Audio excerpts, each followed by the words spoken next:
एक बार की बात है, द्वारका की बात है। द्वारके की बात से वहां बात चली। सत्यभामा जी बैठी थी। सत्यभामा जी ने बात में कहा कि हाँ, देखा है जगत का सौंदर्य तो देखा है, पर ये सरकार हम जैसी सुंदरी कोई आपको मिली नहीं है।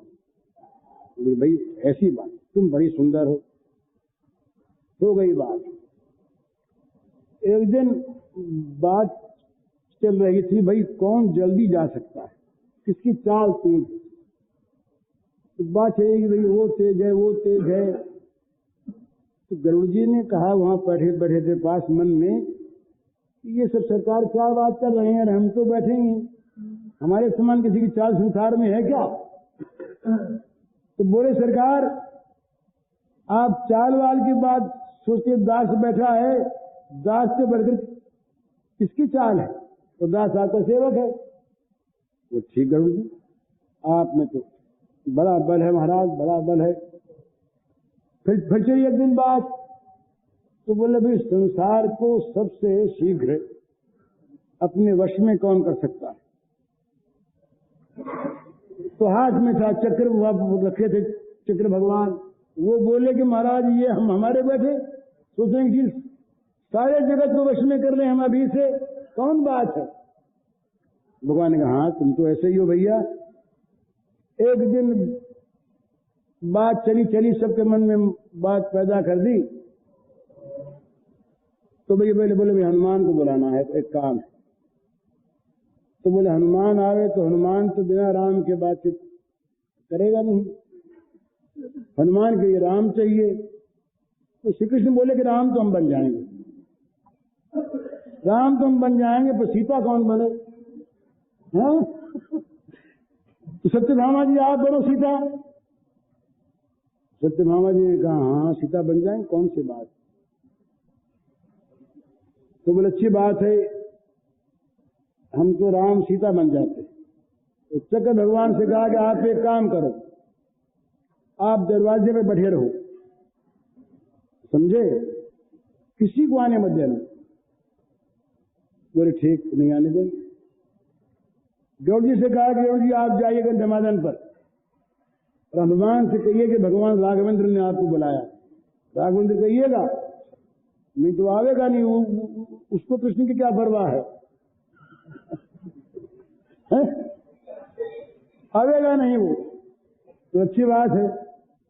तो ये साहब गए, गरुड़ जी गए, गंधमादन पर गए, तो ये भगवान राम की अर्चना कर रहे। संदेश सुनाया तो बोले अच्छी बात है गरुड़ जी महाराज आप चलिए, और मैं आया। गरुड़ जी ने कहा कि क्या चलिए चलिए कहते हैं, मैं ले चलूं आपको, जल्दी बुलाया, ले साथ चलिए, बैठ गया। बोले आप चलिए तो महाराज आया मैं। बोले दिन लग जाएंगे आपको कहीं, क्या आया आपके पांख थोड़ी है, हमारे तो पांख है, न सही पांख, तो सरकार माफ कर देंगे, आप चलो।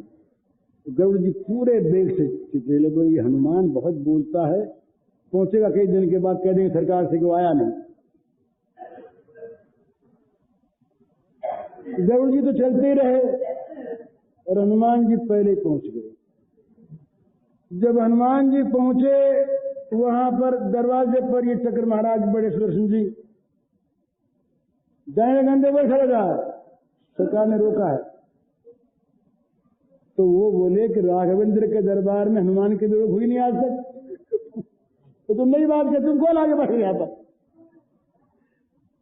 राघवेंद्र के दरबार में हनुमान हमेशा खुला दरवाजा, रात में जा दिन में जा, जहां जाए अंतपुर में जाए, कौन तुम।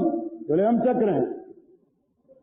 नहीं माना, उठा के चक्र को दबाए, चलो अंदर गए, राम को देखा, प्रणाम किया,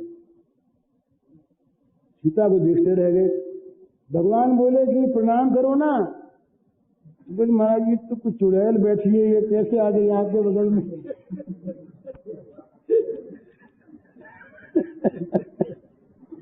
सत्यभामा जी तो वही ठंडी हो गई, ज्यादा सौंदर्य था ना सत्यभामा जी का। उसको तो बताया चुड़ैल, ये कहां से आगे बैठ गई है। तो सत्यभामा जी का गर्व हो गया। इतने में वो गरुड़ जी आए पीछे से, गरुड़ जी अंदर आ गए। अंदर आ करके गरुड़ जी ने देखा कि हाँ तो हनुमान जी पहले बैठे हैं, तो गरुड़ जी का गर्व भी शांत हो गया। अब भगवान बोले कि वो चक्र महाराज जो बैठे थे दरवाजे पर, भाई वो कहाँ गए हनुमान, तुम कैसे आए, क्या तुमको उसने रोका नहीं? अरे बोले महाराज ये देखो, इस चक्र महाराज देखो, मुंह बाके निकाल दिया, बोलिए पड़े अंदर। बोलिए कैसे हुआ? बोले बहुत चीजें पर करने लगा मेरे सामने। तो मैंने कहा कि राम के दरबार में हनुमान के रोज। हाँ भाई तुमने ठीक कहा, तुमने ठीक कहा। बोले कि देखो अब ये निकाल के फेंक दिया। वो चक्र जी महाराज से नीचे करके बैठ गए।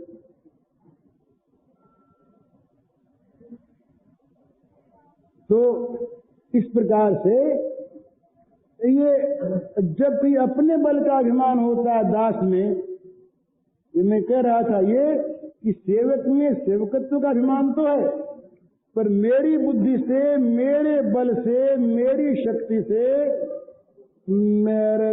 और मेरी सामग्री से मैं सेवा करता हूं भगवान की, अभिमान नहीं होता। ये होता है कहीं पर तो ये गति होती है। इस प्रकार से दिखा देते हैं कि तुम मेरे बल पर काम कर रहे थे। एक बार बल आ गया इन पर। अर्जुन ने कहा महाराज ये क्या बात सुनते हैं आपकी, ये लंका जाने के लिए आपने समुद्र पर पत्थरों की पुल बांधी। उस समय बाण विद्या का विकास नहीं हुआ था मालूम होता। भगवान ने कहा रे वो बड़े जबरदस्त राक्षस थे, बाण टूट जाते तब। अरे बोले क्या टूट जाते, हम बांधते। बांधो भाई। इन्होंने बाणों का पुल बांधा और हनुमान जी से कहा कि देख लो, और बंधन नहीं। हनुमान जी निकलने लगे तो चूर चूर हो गया। भगवान ने देखा कि अर्जुन की तो बात जाएगी, तो भगवान नीचे उसके आ गए तो लहू निकल गया, तो जल लाल हो गया। तो अर्जुन ने देखा कि महाराज ये लाल कैसे हो गया? अरे बोले देखो तो सही हमारी पीठ, ठीक है हो गया महाराज, आप दिखा कैसे हो गया? अरे वो पुल तो टूट आ गई तुम्हारी हनुमान के एक से जाने से। हमने देखा कि अर्जुन की बदनामी हो जाएगी, हनुमान गिर पड़ेगा, तो हमने पीठ दे दी अपनी, तो छिल गई हमारी पीठ। अब बताओ तुम, ये एक बंदर था और वहां तो 56 कोटि तो यूथक बंदर थे। हनुमान से दिखे कितने बंदर थे। अर्जुन जी का भी शांत हुआ, बोले ठीक है महाराज। तो जहां भी ये सेवक जो हैं ये अपने बल की बात कहते हैं, वहां तो बस भगवान देखते हैं अभी जरा सा ठीक मार्ग पर नहीं रहा। और नहीं तो सेवक का जो धर्म है वो यही है कि स्वामी की निर्बाध सेवा करना, निरंतर सेवा करना, आठों पहर सेवा करना, और सेवा में अपना बल मानना नहीं, अपनी बुद्धि मानना नहीं, अपनी सामग्री मानना नहीं।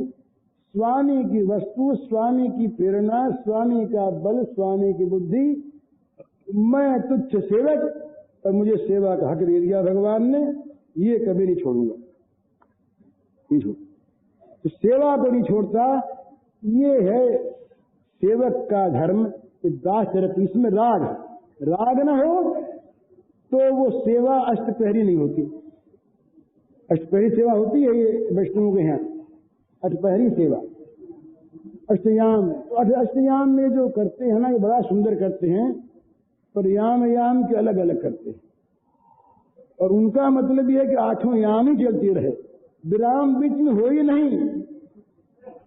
अरे जिस समय सोए उसमें पंखे चलते रहे। सेवा में कभी विराम यदि हो गया तो सेवा भग्न हो गई। तो ये भक्त लोग जो हैं इनके लिए भगवान हमेशा काम रखते हैं कि जिसमें आठों पर इनको सेवा करने का अवसर मिलता रहे, और ये उसी में इनको सुख मिलता। कहीं सेवा से वंचित हुए क्षण भर के लिए तो बड़े दुखी हो जाते हैं। तो ये जो दासरथी है ये दाशरथी बड़ी बेजोखिम की चीज, इसमें मालिक का सहारा, मालिक का बल, उनके बल बूते पर सब करें। बोले किसके बल पे करते हो? बोले राम के बल पर बस शांत हो गए। उस दिन आप सुना रहे थे ना, हमने सुना नीचे से, लक्ष्मण जी महाराज बड़े बढ़ बढ़ कर बोले, बढ़ बढ़ के बहुत बोल गए। बात ठीक थी, उनका बड़ा प्रेम था, रामानुराग था, कहा नहीं गया जनक का वचन, वीर विहीन मनी मही में जानी। तो ये जनक की वाणी उन्हें बड़ी असह्य हो गई। बोले राम को मुंह करके, पर बोले क्या? बंदूकों को ब्रह्मांड उठाऊं, योजना प्रमाण ले खाऊं, ऐसा वो सको मेरु मूल की वो तोड़ी, कांच के में डारों फोड़ी, कुछ नहीं हुआ, किसी को कोई असर नहीं पड़ा, ये बोलते गए। इन्होंने देखा कि कुछ बोलने में भूल हो रही है, याद आई बात, तब बोले अरे इनके सामने अपनी डींग हाँक गया। तब बोले तोरो छत्र गदन रजमी तब प्रताप बलनाथ, बस तो प्रताप बलनाथ, जो न करो प्रभु पद शपथ पुण्य न धनो धनुहास।